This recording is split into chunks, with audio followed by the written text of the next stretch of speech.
How and why did you start cooking? Both my mom and dad owned a grocery store. A lot of times, because they were working long hours, they would drop me off at my grandparents' house.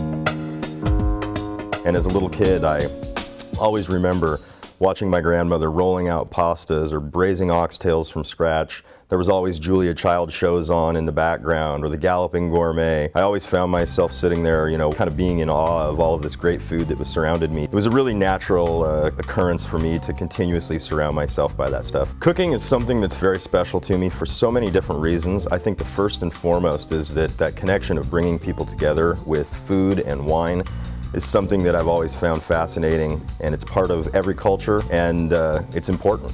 It's important to everybody, so it's always been important to me. I think what makes up a great meal depends completely on the circumstances of the meal. It might be going out and digging some clams, starting a bonfire and throwing on a pot, having somebody come down with an acoustic guitar, and next thing you know, everybody's sitting down there and you've got fresh clams and you've got music. That's a great meal. I met my wife at Scottsdale Culinary Institute back in 1997. I remember being in culinary school and looking in one of the other classrooms and saw this cute little blonde. Not only was she a fantastic cook and a beautiful person, but very shortly thereafter she became one of my best friends in the whole world. Laura has always had this approach to cooking that I have found admirable at the very least, which is if you have great product and you do very little to it and you cook it in a superb fashion, then the final product will be great.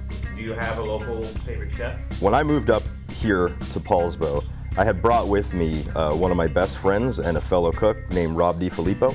He's a chef and owner of Tisley's Europub in Paulsbo. When Rob approaches food, he just comes at it from the heart and soul. If you're in Kitsap and you're looking for a good beer and some of the best gumbo that you would ever want, I would suggest you might want to go up to Tisley's and introduce yourself to Rob and see if he can make you a cup, because you'll like it. What common dish do restaurants most commonly get wrong? I once had a chef tell me that you can judge a restaurant on two things: the condition of their bathroom and their mashed potatoes. If you go into a restaurant, the bathroom doesn't look like you even want to set foot in it, go to a different restaurant. If you go into a restaurant and you order anything on that menu that has mashed potatoes with it and they don't taste perfect, then pick a different restaurant. There's only about 3 to 4 ingredients needed to make a good bowl of mashed potatoes. You need potatoes, you need a little bit of cream and butter, and some salt and pepper. If you can't get those ingredients right, then you really don't have any business cooking.